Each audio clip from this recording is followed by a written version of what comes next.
याची भूमिका काय आहे, एक वार कविवारची भूमिका काय होती. तर त्यामध्ये त्यांनी सांगितलं की म्हणजे एक साधा अगदी टपोरी शब्द म्हणायचा तर चिरफाड करणे, कवितेची चिरफाड करणे, कितीतले शब्द योग्य अयोग्य. आम्ही रेग्युलरली कौन बनेगा करोडपती पाहत असतो, सवय आहे आम्हाला इथे पाहतो. तिथे येणारे बरेचसे पार्टिसिपेंट जे असतात ते अमिताभ बच्चनवर कविता करतात आणि कधी कधी तर अगदी टला ट मला म अशा कविता त्या असतात.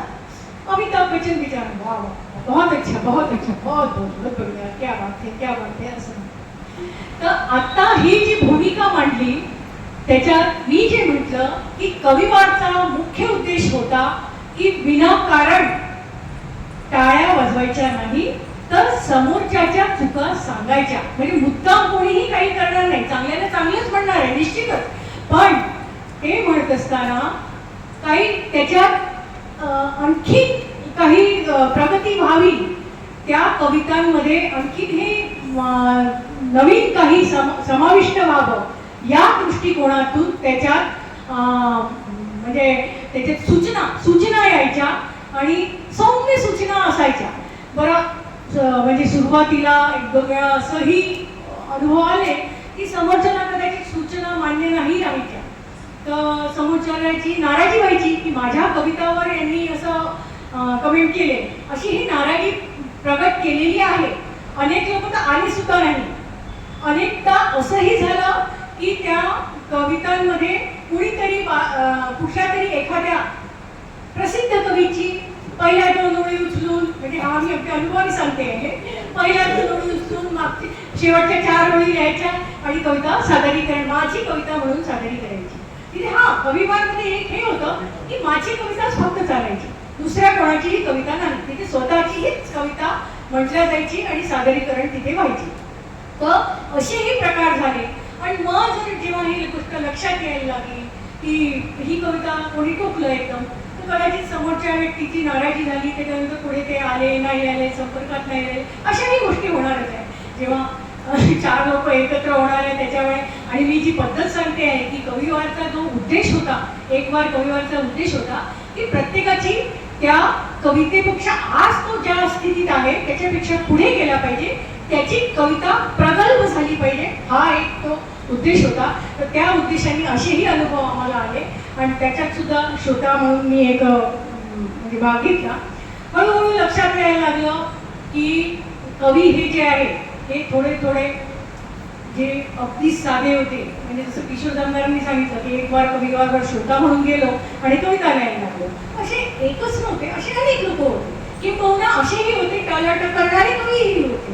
पण त्यांनी हळूहळू उपमा, रूपक, अलंकार ह्याचा वापर करून कविता लिहायला सुरुवात केली. हाही एक श्रोता म्हणून अनुभव आला की पहिल्या सत्रामध्ये त्या कवीने सादर केलेल्या कविता आणि दुसऱ्या सत्रामध्ये सादर केलेल्या कविता याच्यात जमीन आसमानचा फरक होता आणि ती प्रगल्भता तेवढी कवितांमध्ये आलेली होती. आणि त्याचं मुख्य कारण असं होतं की त्याचं जे कवितांचं एक वार कवितांमध्ये विश्लेषण व्हायचं, त्याच्यातून त्या समोरच्या कवींनी निश्चितच काहीतरी स्वीकारलं होतं की हे आपल्याला इथे इथे बदल करायचा आहे, इथे इथे डेव्हलपमेंट करायचं आहे, इथे इथे वाचन करायचं आहे. वाचनासाठी सुद्धा सूचना यायच्या, अरे थोडं वाचत जा, अशी कवी लोक म्हणायचे की वाचत जा, वाचन केल्याने आपली कविता समृद्ध होते, हे सुद्धा सांगितलं जायचं. तर हाही फरक पडताना मला दिसला की अनेक लोक त्या सगळ्या याच्यातून जायचे आणि हळूहळू एकेका कवीची कविता अशी प्रगल्भ होत गेली आणि ती त्याची साक्षीदार म्हणून मी मात्र श्रोता म्हणून राहिली. अगदीच तुरळक 1-2-3 कविता काय मी लिहिल्या, पण मला काही फार त्या कवितेच्या क्षेत्रात यायलाही जमलं नाही आणि मी काही त्याच्यात नाही. एक महत्त्वाचं मला असं जाणवलं की प्रत्येकाची भाषा जी असते, आता इथे आमच्या इथे एकवारचे जे सदस्य आहे प्रत्येकाची भाषेची शैली वेगळी, प्रत्येकाने वेगवेगळ्या शैलीमध्ये ते म्हणजे काव्य केलेलं आहे. तर त्या शैलीचंही कधी कधी काय व्हायचं की एकदम ग्रामीण भाषेत कविता सुरू व्हायची आणि एकदम शहरी भाषेमध्ये ती संपायची, हाही एक भाग होता.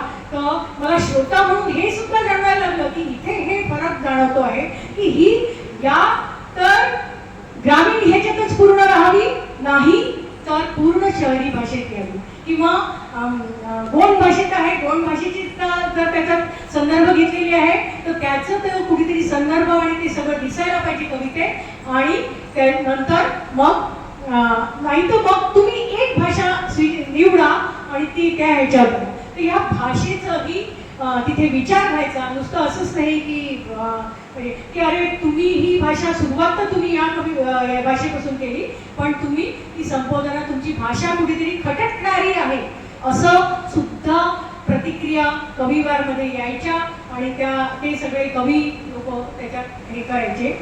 तर हे सगळं होत असताना मला एक जाणवलं की हळूहळू व्हायचे मी श्रोता म्हणून कवितांचा हा म्हणजे प्रवास पाहत होती. हा कवींचा प्रवास आणि त्यांच्या पुढे प्रगल्भ होणाऱ्या कवितांचा प्रवास, हे दोन्हीही श्रोता म्हणून मी जेव्हा पाहत होती तेव्हा असं लक्षात आलं की तो शेवट जो असतो कवितांचा तोही त्याचे हे बदलत गेले लोकांचे. पहिले सुरुवातीला शेवट असा काहीतरी म्हणजे हे राहायचा, पण हळूहळू लक्षात यायला लागलं की तो शेवटच प्रभावी, कवितेचा शेवट जर प्रभावी असला तर तो लोकांवर जास्ती इम्पॅक्ट करतो. तर अशाही काही कवींच्या हे होत्या की त्याचा शेवट एकदम एक्स्ट्रीम राहायचा की आपल्याला नकळतपणे एकदम काहीतरी ऐकायला मिळायचं होतं. हाही प्रकार मी श्रोता म्हणून अनुभवला की काही लोकांच्या कवितांमध्ये, खरं तर म्हणजे या ठिकाणी मी नावही घेऊ शकते पण मी मुद्दामच नाव घेण्याचे टाळते आहे की असेही प्रकार झाले की हे हळूहळू होत जाणारं डेव्हलपमेंट होतं. एक वार कविवारमुळे कवींमध्ये जो विकास होत गेला, त्यांच्यात जी प्रगल्भता येत गेली, ही श्रोता म्हणून मी खूप चांगली अनुभवली आणि स्वीकारली. ह्या याच्यात सगळे विषय यायचे.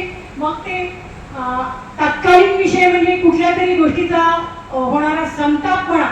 आत्ताच आपण जस्ट कविवारवर एक कविता आली चिंचोक्यावर, ते म्हणजे श्रीपाद जोशींची कविता आली की तो इतका ज्वलंत विषय म्हणजे तो आला आणि त्याच्यावर इतकं सुंदर त्यांनी प्रकटीकरण झालेलं आहे त्या चिंचोक्याच्या ह्याच्यावर. तर हे असे विषय सुद्धा कविवारमध्ये येत राहिले.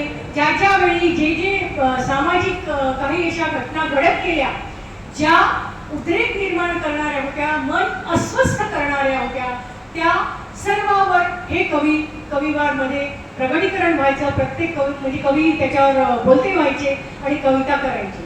तर त्याच्यामुळे मी कवी म्हणून जरी विकसित नाही झाली तरी श्रोता म्हणून मी खूप एन्जॉय केला, खूप आनंद लुटला कवितेचा.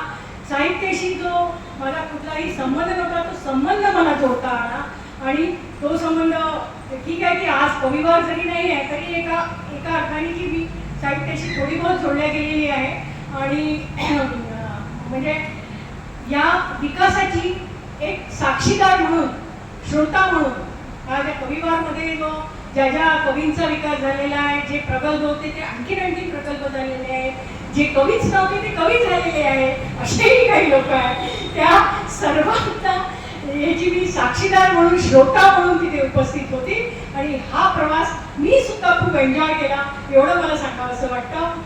आणि आशिष देव यांनी मला तिथे बोलण्याची संधी दिली, साधा एक सिंपलशी श्रोता म्हणून बोलण्याची संधी दिली. कारण मी त्यांना म्हटलं होतं की मी काय बोलणार आहे, मी फक्त श्रोता होती, मी काही साहित्यिक नाही आहे, त्याच्यामुळे मी काही याविषयी एकवार कविवारबद्दल बोलू शकणार नाही. आणि माझ्यापेक्षा उत्कृष्ट बोलणारे इथे या विषयावर आहेत तर त्यांच्यापैकी कोणाला तरी बोलवा. पण त्यांना माहीत नाही, त्यांना आग्रह होता की मी बोलावं, तरी मी त्यांचा शब्दाचा मान ठेवला आणि मला त्यांनी संधी दिली बोलायची, त्याबद्दल मी त्यांचे आभार मानते. धन्यवाद.